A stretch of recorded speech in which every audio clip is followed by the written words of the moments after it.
just going to be a quick run through a fairly silly fight. This is me, Flypaper, as late age Atlantis, fighting against CitricThoughts' Pan.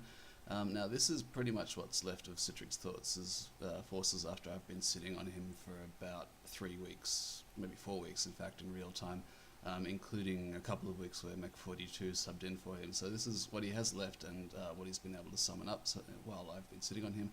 And he finally realised that he could start holding some Bane Venom charms to force me to hurry up, so I pretty much had to face roll in with what I could fit in.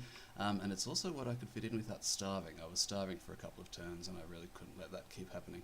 This is also half the forces I had available. The other half I sent over to fight Gath because that's the kind of super genius I am. Now I've got a clear advantage on troop quality thanks to this big batch of Sacreds, a huge, decent stack of my Ice Guard who have really good armor, though it's not cold enough for them to have really good armor, and a huge pile of Yeti. Now on the other hand, he has 30 plus mages, 34 I think, of which 14 are Pans. There's also his Pretender over here, who is normally a Weird Dragon rather than a Carrion Lord. But so he's going to be fun to take down. 74 hit points now, but he's going to have 200 plus when he turns back into a dragon, which, spoilers, he's about to. So let's see what's going to happen. He has first turn, and it's going to start with a bunch of body ethereals. I'm not entirely sure why, but the rest are just going to cube me up predictably. Big Shadow Blast from his Pretender, not going to do very much. And I'm going to start putting up my defensive buffs. First of all, Darkness. Obviously, he's got an offensive communion, and I don't want him landing anything there if I can possibly help it. And the other one's Grip of Winter, just to make sure I've got the inevitability in the long term that his guys fall asleep.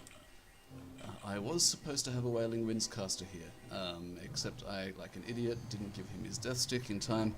Or rather, sorry, gave his Death Stick to someone else, and so he can't cast it now, and he's just going to spam basic water spells like the super genius that he is. But you can see the Communions actually doing some decent amount of damage to my guys. If Darkness wasn't up, this would be really absolutely devastating. That could be very, very nasty indeed.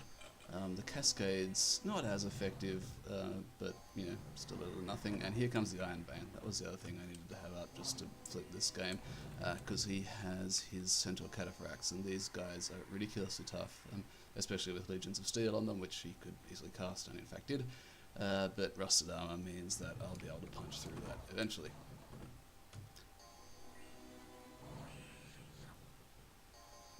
Still, just looking at that, it'd be pretty close, and without these buffs, there's absolutely no way I would have won that. In fact, if he'd tried to break siege that turn with a guy who could have triggered gem use, and I'd then tried to storm the fort without having any gems to do said gem use, I would be in serious trouble.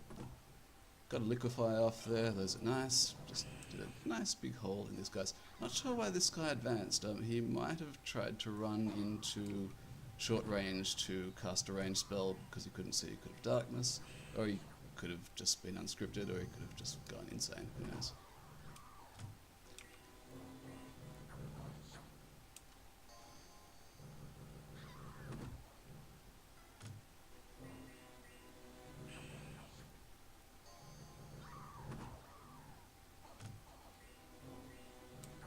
So if we want to have a quick look, so a few of his commanders are starting to run, his Cataphracts are starting to run. This would have been really, really good if I'd had Wailing Winds up, because I have every single province surrounding this, so anyone who runs is dead.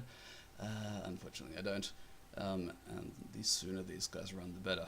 The Communions, the slaves are obviously all fatigued out. I don't think the masters are yet, he's still got a few casts.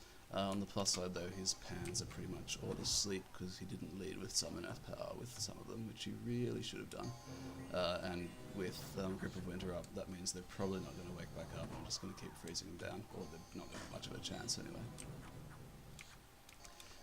On the bad side now, my Coral guys are running because they are a lot less elite than my main core over on this side, and I did actually leave this flank a little bit too delicate.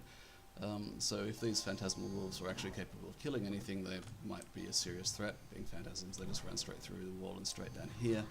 But luckily, my Angercocks, having nothing better to do, started making skeletons. And we'll see in a bit how that actually saves my bacon, because, spoilers, otherwise I would be in serious trouble. So you see here what I've got left is a handful of my Asatat Sacreds, and a respectable but not massive number of the Ice Guard. All the Coral Guard are running for it. I've still got a few elementals, but the main event is these Yetis still coming through. So yay, through the gate, and now we're going to kill a few mages because that's the fun part.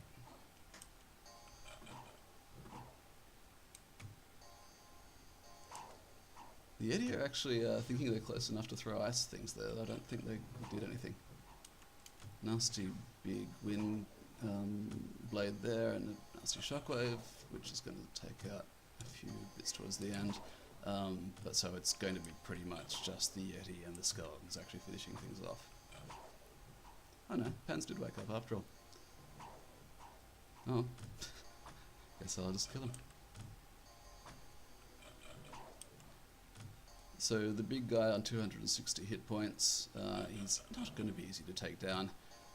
You can see my mages are now casting banishes and paralyzes at him. Good. And the Yeti getting him frozen, so he's going, yeah, he's completely fatigued out and he's never going to wake up again. He's actually holding up Mother Oak here, which will go down when he dies, and spoilers, he will die.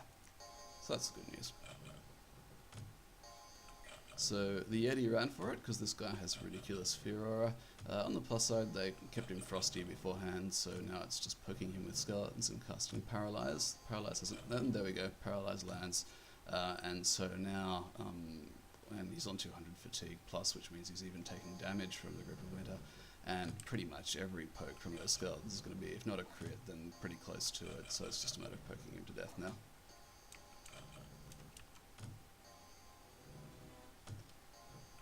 Nasty Banish took out a bunch of my own skeletons, but they're not permanent skeletons, so I don't really care.